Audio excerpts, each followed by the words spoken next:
Mali kunnafoni lajɛbagaw an b'aw fo danti foli min na bi an b'aw ka émission mandi sanfɛ n'o ye baro kɛnɛ ye émission ye min labɛnnen don Mali kunnafoni fɛ walasa k'o ladɔnniya aw ka artistes ka vie la an'u ka carrière musicale o hukumu kɔnɔna na an ka wele sera belebelew ka belebele ma artiste min don elle n'est plus à présenter au Mali ainsi qu'à l'extérieur du pays Djeneba Seck de Kodo avec 30 ans de carrière musicale organisée le 10 juin au Palais de la Culture Bella Jelen welelen do fɛn minnu bolo dalen bɛ o don a bɛna da don o la k'o ɲɛfɔ a ɲɛna an la tanti nse somɔgɔw bɛ di ne di baasi tɛ yen nɔ hɛrɛ nse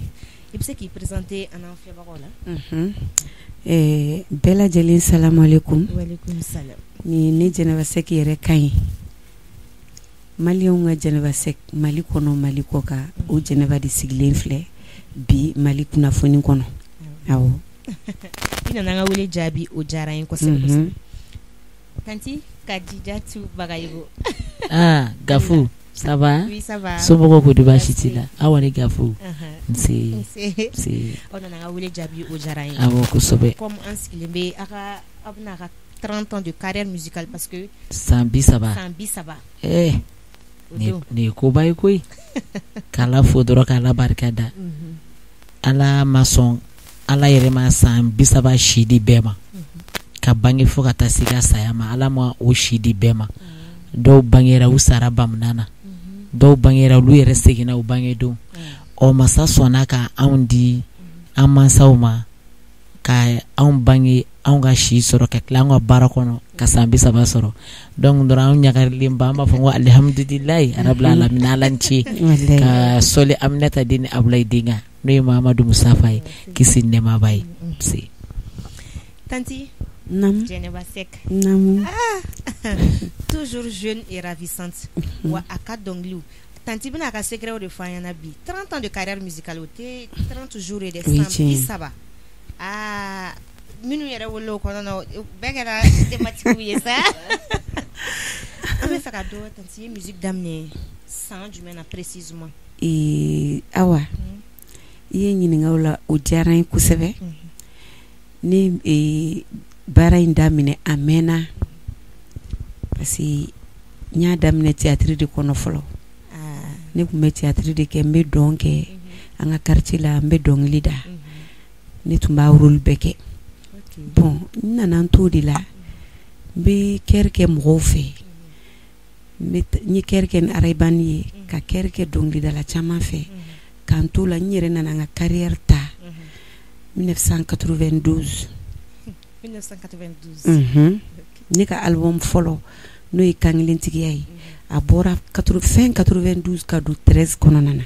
o y'a sɔrɔ transition de bɛ yen donc o ni sisan cɛ an filɛ 30 ans de la donc ne b'a fɔ alhamdulilayi parce que ka fɛn kɛ si ni kɛnɛya kɔnɔ fo ka na se san 30 ma i ma falen i ma bɔ i cogo la i b'o baara kelen na simaya ni kɛnɛya kɔnɔ n b'a fɔ alhamdulilayi o 30 ans de ye an filɛ de kɔnɔna na nin ye donc n y'a kanu ka wele bila maliyɛn bɛɛ lajɛlen ma cɛ ni muso denmisɛn ani mɔgɔkɔrɔba Mali kɔnɔ Mali kɔ kan ne wele bila bɛɛ lajɛlen ma bɛɛ ka bɔ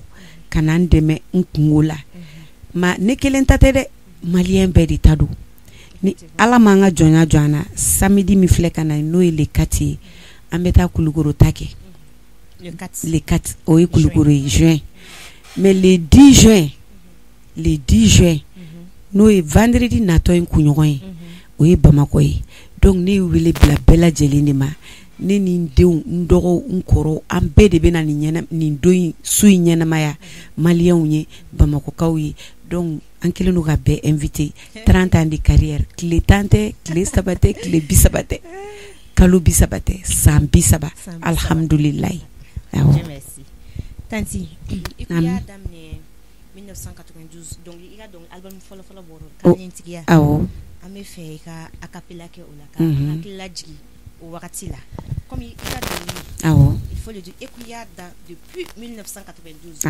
bɛ comme a waleyaw de bɛ ka kɛ jusqu'à maintenant jusqu'à oui et puis a bɛ kɛ jusqu'à i ka dɔnkili ti kɔrɔ i yɛrɛ ti kɔrɔ an bɛ tila ka na o ma i bɛna i ka secret fɔ an ye problème t'o la n'Ala sɔnna ma o bɛ kɛ ni den kangelen tigiya jama kangelen tila maudwara kangelen tigiya te wari bati kangelen tigiya te kali kanjuye ayi kangelen tigiya te yere fo kumaye jama kangelen tila maudwara ambetile mina afoba kacha akeba mancha fu kelingeleni malianu ne kangelen tigi fodomi malia akera ne ma sababu nyuma chamaide o kama ntenyina kangelen tigi kode kangelen tigi mbau fo mbau barikada abe hakiliji tumani de balila atete ture atete kangelen tigiyede lubo tarawere je amadu atarida du fini du jeje ikongere maza ninjara yere ninjara ala ka hine amadu tumani ture la amina ya rabbi amina kangelen tigiyen ay fechi al sabe ka continuer ka fechi ba fuka dara 600 kasoro adara domina ni biche wallahi o cheka saba sambi saba klebi sabate menamna na tanti kadijatu bagayo tanti jena ba se ko kay dum dadamne aye aka abom fala damne 1992 ina aka yinyo do chugodi otula nyo ko chugo fuka se bima ye ni kuma dum ba e bisa gafura wa ni yere korom su to ma neni mbadi be plateau ka anin korom su anin jigi anin kono funyo no ye kumbai kuma mi yala yoro mancha ataka yoro mancha akuma yoro mancha ale togo de ko bouge be ibi jien fembe kala benendo ama an ba ko parti piritable an bela jelen ba ko an mo nani kalandenw tunga chade me ambe yoro mina be munun be an don sona onye mo tumbe donc sisa an wonu tumba ko asijara alebe dugukolo bulu fana kanti ne ki atu baga yugo sali ko ne maisiribe bajene nunu be tumbe jene ko mogomindo ni tuguna ko foni ikera iyere majuguye parce que yere majuguya bi suno ni tuguna ko be ko gla yere awo ne tuguna ko kangelen tigi ya bora aye ne wili anyi baraw damene nyokon fe fan fleur mi nabi ami nyokon bulu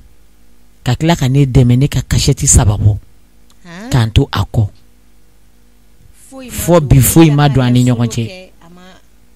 aben deme ne bi dongli yira la ben deme ne ambagla amado ni ndaire meche adaye konyo bi fai na temin soro abene blala ko mo gombe se kake ne kalande umbi mo go be se kake ni to ma min soro abene blala ne bake ni mo go do abe kalida ale de kuku ya ni ka mo go dige jege du na ki ka mo go dige jege minela donc domina ni ka jogo yara jodo mantiki be son e bi baro min jale no ne ya anwa ni sambi saba yinkono anaka kalande be de be ka jouer face à face kalande be de be ka jouer awo akana fo moko ko de malien fenfen be tunga fe fenfen bi malikono ya akadanyi kalo kura ni anfle ni kalo mi ngono juma na to kunyogo ni do le 10 juin kon komi bete odon donc ne be a photo dungana juma na to kunyogo kalo klitan palais de la culture balabu palela ni sura fana to duna beka bolikata parce que fembe na ke abe meka sura nyogo mala digi face à face na ka kalande ayante iganti janya kari bagama me ko na mi face à face ke donc an kanu baga beka bokataka juma shu ami nyoko bulu machallah ala ko yira na shini ka amina anti Geneva Nam. mais ka 30 ans de carrière konnana musical konnana et restera ka juma de retenu argere kono musique konnana 30 ans kono ni familial chamange parce que bara mindu bara amano en même temps a kalante ba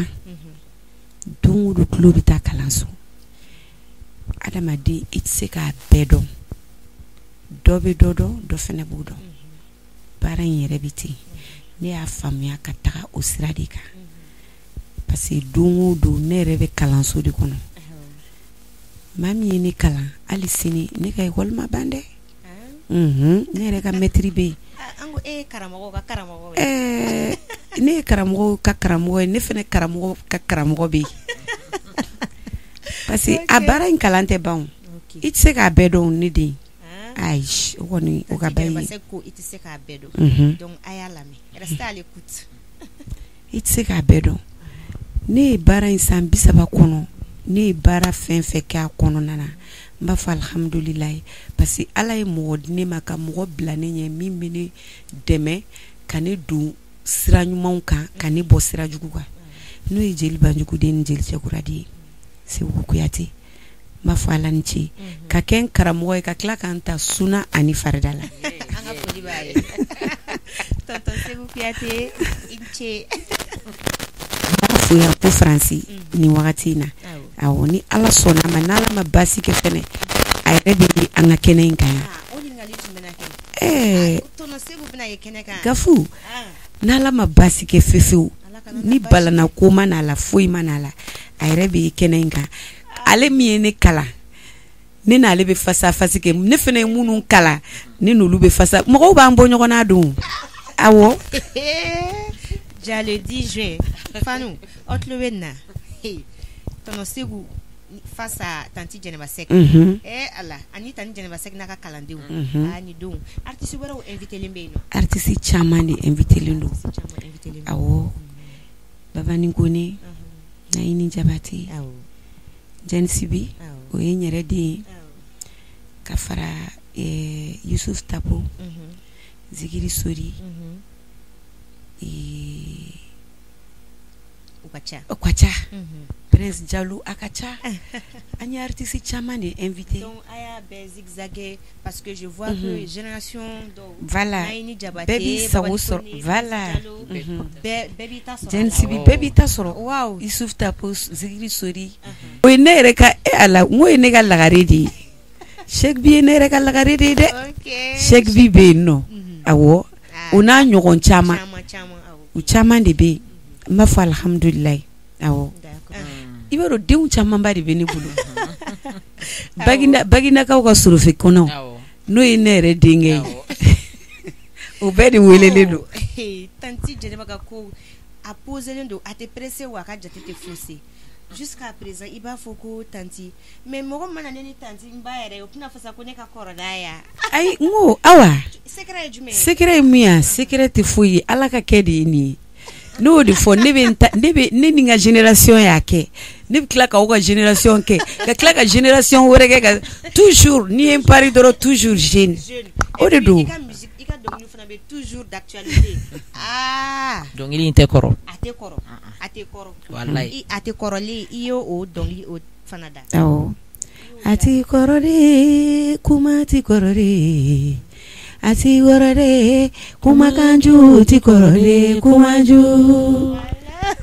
o tɛ kɔrɔ dɛ n'i ye kuma ɲuman fɔ o bɛ yen n'i ye kuma jugu fɔ san tan sama yɛlɛma o kelen don kuma tɛ a tɛ kɛ basi ye k'an na bɛ dɛsɛ dɛ a y'aw labɛn koyi et puis hali an ka wari man ca donsara 1000 quartier bi awɔ bi ye 400 awɔ an ka wari man ca awɔ ala k'a don yira na amina yɛrɛ tanti ne bɛ fɛ sisan comme face à face bɛ le 10 juin yanni le 10 juin cɛ an bɛ fɛ i ni i ka kalanden ka face à face dɔ kɛ plateau in na awɔ ne b'o départager awɔ même si 30 ans de carrière ni tɛ se ka ne b'o départager o ye tiɲɛ ayiwa k'i to an b'i bolo sa dɛ ok komi ne ye morceau kura dɔ da morceau kura in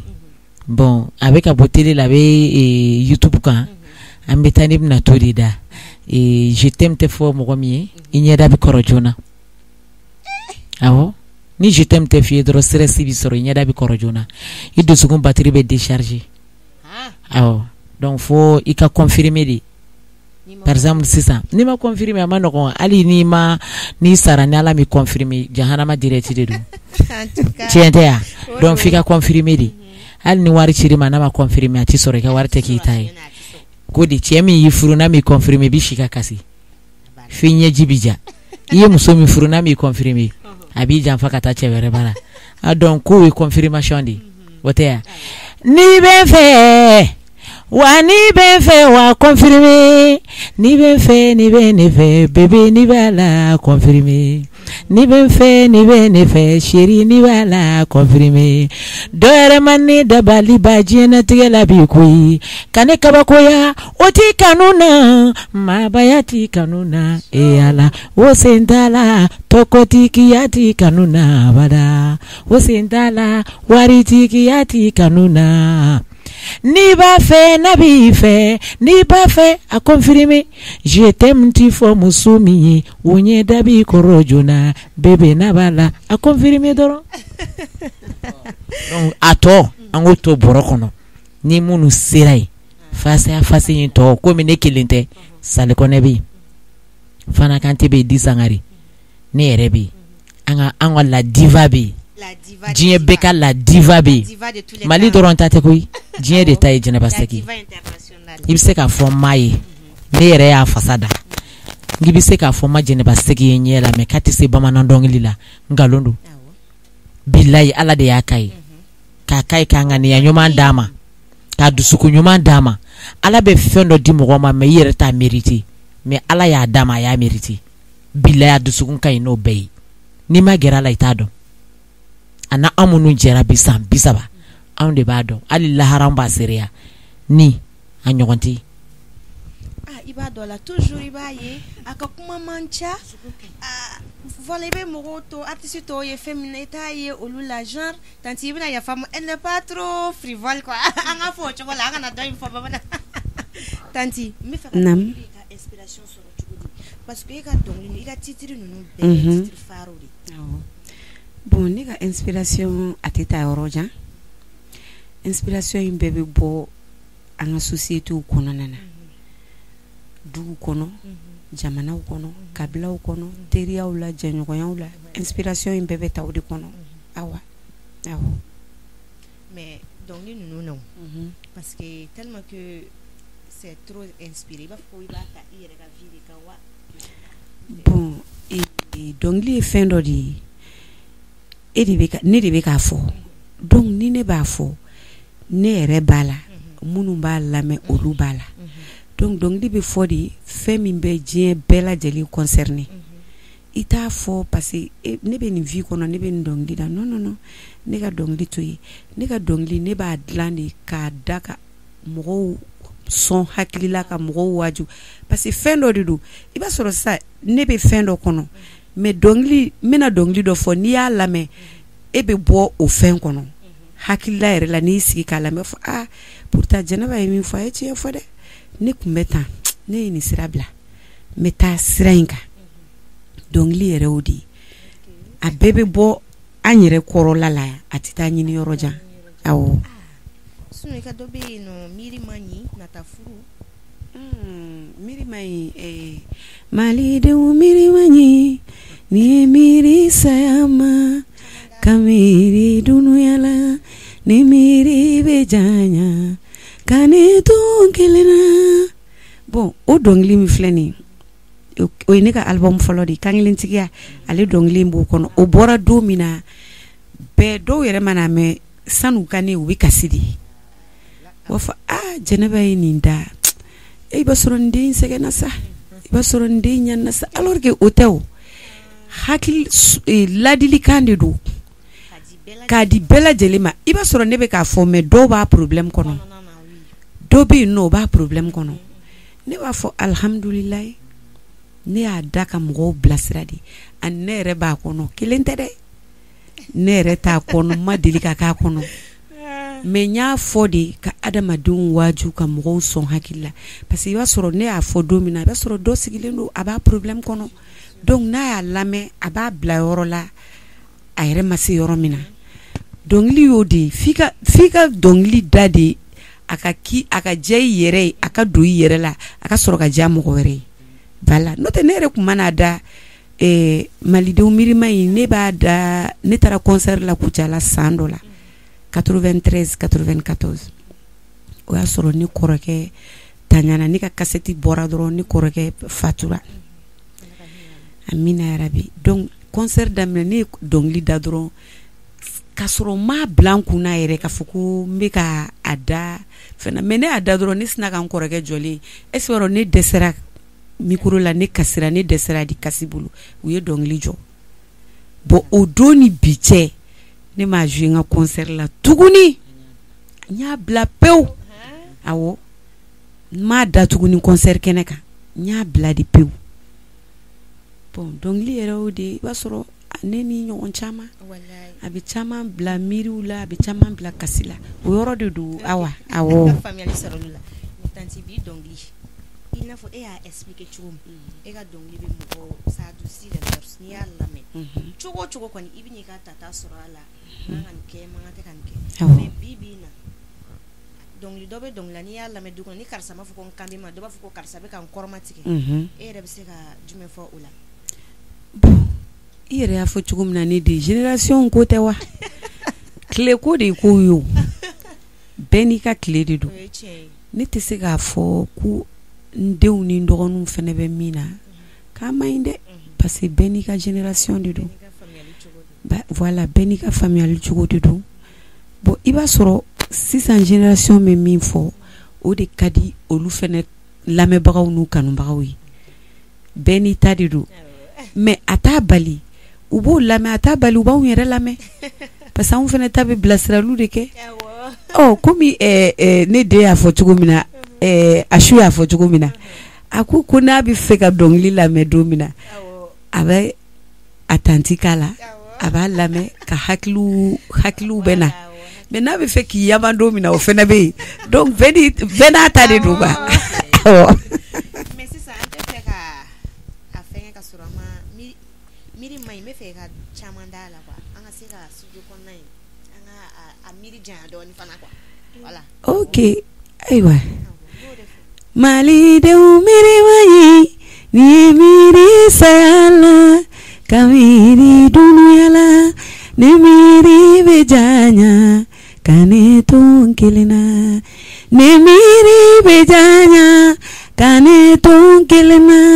ni wolofatigi lajɛ ni wolofa bɛrɛ zara ka ne to n kelen na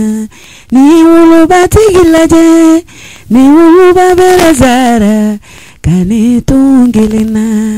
ni miiri bɛ janya ka ne to n kelen na n fa sara don min sɔgɔma ne kɛra falatɔ ye n fa sara don min sɔgɔma ne kɛra falatɔ ye kɔrɔ sara don min tile fɛ ne kɛra jiginta ye dogo sara don min so fɛ ne tora n kelen na ne miiri bɛ janya ka ne to n kelen na.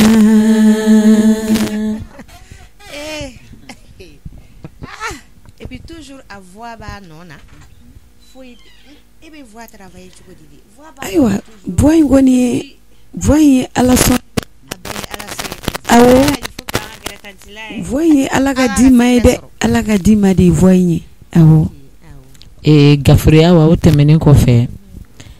anw ka ladiba ye hakilina ɲuman min ta k'a ka san 30 in ɲɛnɛmaya a ma ɲɛnɛmaya a kelen ye a y'a ɲɛnɛmaya ani Mali ani jamanadenw bɛɛ sabula ko a bɛ baara in kɛ ka armée Mali dɛmɛ parce que anw ka sariba in yɛrɛ ye armée de ta ye Mali bɛ ta don mais armée ta don donc ko n'ale ka san 30 sera ala y'o yira ale kɛnɛma na ale bɛ a baara kɛ ni armée Mali k'a DJ faama la kɔni voilà patron o de don n y'o de fɔ kabiri ko daminɛ n'an ye baara ninnu kɛ n'a kuncɛla musaka fɛn fɛn sɔrɔla a bɛ tila de armée Mali ka dɛmɛ b'a la an ka finitigi minnu taɲana minnu binna fasoko la an bɛ dugawu kɛ ala ka hinɛ u ni silamɛ feere bɛɛ lajɛlen an bɛ bonyamasegin k'u ye ani an ka artiste minnu fɛnɛ taɲana u ka kabilaw bɛ yen an bɛ bonya ma segin k'u fɛnɛ ye Ala sɔnna baara in dédiélen don o de kama awɔ donc an ye wele bila bɛɛ ma bɛɛ k'an dɛmɛ nin ko in na k'a k'an ye kunkɔrɔta ye k'an dɛmɛ ni wasa ye k'an dɛmɛ ni hakili ɲumanw ye bɛɛ ka bɔ n'Ala ye juma nata in yira na n'o bɛ bɛn le 10 juin ma palais de la culture la u ka taa an dɛmɛ an ka taa nin so in ɲɛnamaya ɲɔgɔn inshallah sɔnna awɔ mi y'a ye nin dɔrɔn de parce que a ko ale bɛ Mali dɛmɛ ka armée dɛmɛ k'an ka artiste kɔrɔbaw dɛmɛ donc ni minnu bɛ Mali fɛ yɔrɔ i sen bɛ kɛ nin na ni minnu b'a dɔn ko kɔrɔ fɛnɛ bɛ na ko dɛsɛ bɛ na i sen bɛ kɛ nin na i ka mɔgɔw sen bɛ kɛ nin na donc a kɛ kun ye nin de ye parce que ni bɛ baara kɛ an bɛ ka kɛ ko min kama an m'a kɛ an yɛrɛ kama an y'a kɛ maliyɛn bɛɛ de diɲɛ bɛɛ ye donc an bɛ fɛ bɛɛ k'an dɛmɛ nin na nin ye bɛɛ kungo de ye jɛnɛ kelen kungo tɛ jɛnɛbase kelen kungo tɛ artiste bɛɛ armée Mali bɛɛ et puis bɛɛ ko in yɛrɛ kɛrɛnkɛrɛnnen a tɔgɔ de ko bɛɛ kungo an ka ɲɔgɔn dɛmɛ a la Kiyatu y'a fɔ cogo min o kelen don ma ɲina Ganadugukaw ka belebele fɛnɛ kɔ n'o ye Mam Sidibe ale fɛnɛ welelen don kɛnɛ in kan kosɛbɛ kosɛbɛ a welelen don kɛnɛ in kan Flamso awɔ ok mais on s'est jamais vu ne yɛrɛ étonné là j'étais abasourdi artiste min na k'a ka carrière 30 ans de carrière fêté ou bien 20 ans je sais pas au fêté a wari min na sɔrɔ k'o tila parce que bɛɛ b'a dɔn bɛɛ ni san mina bɛɛ bolo b'i kun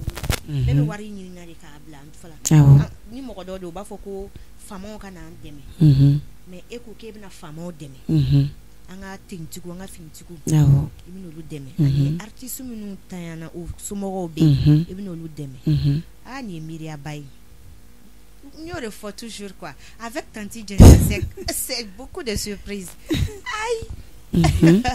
i bɛ taa sɔrɔ caman bɛ yen u b'a fɔ ko tanti bɛ ka nin kɛ kun jumɛn de la wari de man d'a ye wallahi wari ka di n ye dɛ nka limaniya bɛ n na awɔ limaniya bɛ n na ne tɔgɔ de ko limaniya jɔn wallahi n ko n'o fɔ n'i tɔgɔ de y'o ye awɔ sinon fɛn bɛ sɛbɛnnen bɛ wari ka fɔ ayi ayi ni t'a kan hali ni bɔra ɲa di ma i b'i banko kelen kɛ filanan i b'i bolo jɔ mais a karilen de don merci question dɔ fana bɛ yen tanti fanu bɛ k'o ɲininkali kɛ kosɛbɛ kosɛbɛ tanti Jɛnɛba sigilen bɛ Mali la an fa sigilen bɛ Faransi awɔ o ko bɛ cogo di ne den o ko gérelen don donc kuma bɛɛ bɛ avion kɔnɔ o ko gérelen don an bɛɛ bɛ taa Faransi ne bɛ taa ni ka segin de kɛ sinon n dagalen bɛ Mali la mais ne bɛ taga ni ka segin kɛ an bɛnn'o kan ne ni tonton bɛnnen don o la a mɛnna ne bɛ taga ni ka segin kɛ ale fɛnɛ n'a ye wagati min sɔrɔ a bɛ na tuma dɔ la an bɛ ɲɔgɔn bɛɛ jamana dɔ la an bɛ taa an ka voyage kɛ ni voyage banna an bɛ fara ɲɔgɔn na aéroport la ale bɛna Faransi ne bɛna Mali la awɔ toujours an bɛ baara kɛ ɲɔgɔn fɛ hali ne bi yan ni ne bɛna taa dɔnkili kura dɔ kɛ sisan studio la ne b'a wele n bɛ dɔnkili caman n b'a fɔ bon n kan ka taa nin kɛ a lamɛn ni min bɛ fara kan ou bien ni min bɛ bɔ a la a b'i to yen nɔ a b'a arranger k'a to Faransi an bɛ taa studio la an bɛ baara kɛ ale bɛ Faransi mais a b'a arranger awɔ diɲɛ ko bɛɛ ye bɛnkan de ye furu yɛrɛ ye bɛnkan ye adamadenya ye bɛnkan de ye n'a ye bɛnna min kan n'a y'o sira tagama dɔrɔn tiɲɛlen ti bɔ a la ne de i ka kuma in a ɲininkali diyara ne ye kosɛbɛ parce que caman ɲɛna ko furu in salen don caman y'o fɔ caman ye ne yɛrɛ ɲininka la caman y'a fɔ réseau sanfɛ ko ko Jɛnɛba Sɛki ni Seku Kuyate ka furu sara ala barika la furu in ti sa o fo pigi ni pelu wa an bɛ ɲɔgɔn bolo don o don bien vrai que ne bɛ Mali la ale bɛ Faransi anw bɛ ɲɔgɔn bolo an hakilinaw de ye kelen ye an sunɔgɔkanw bɛ ɲɔgɔn da awɔ maintenant i ko k'i bɛna i ka carrière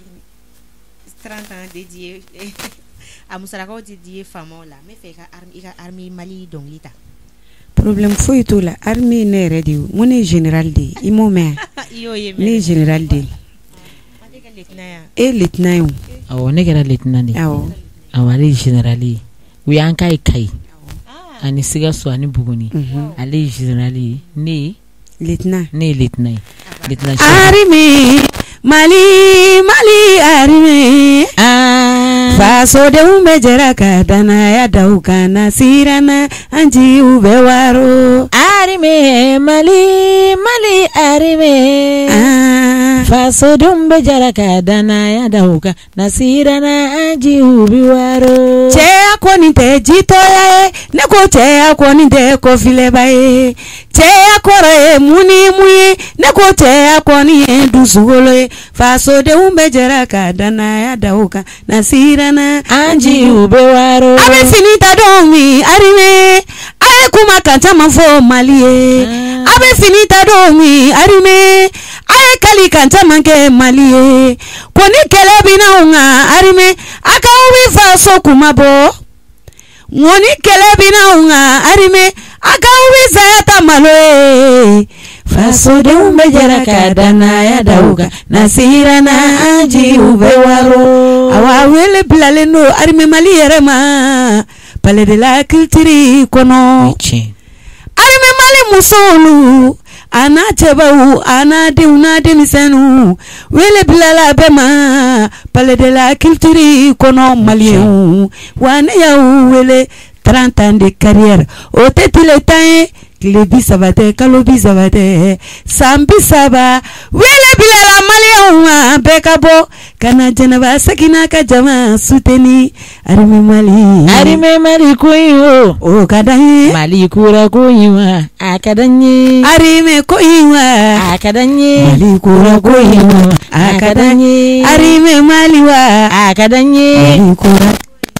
a ka d'an ye ni k'i bɛ Mali fɛ k'i ka baara ni k'i bɛ faso fɛ hakili ɲuman ni k'i bɛ Mali fɛ kankelentigiya ni k'i bɛ faso fɛ f'i ka baara arime Mali ko in wa a ka d'an ye Mali kura ko in wa a ka d'an ye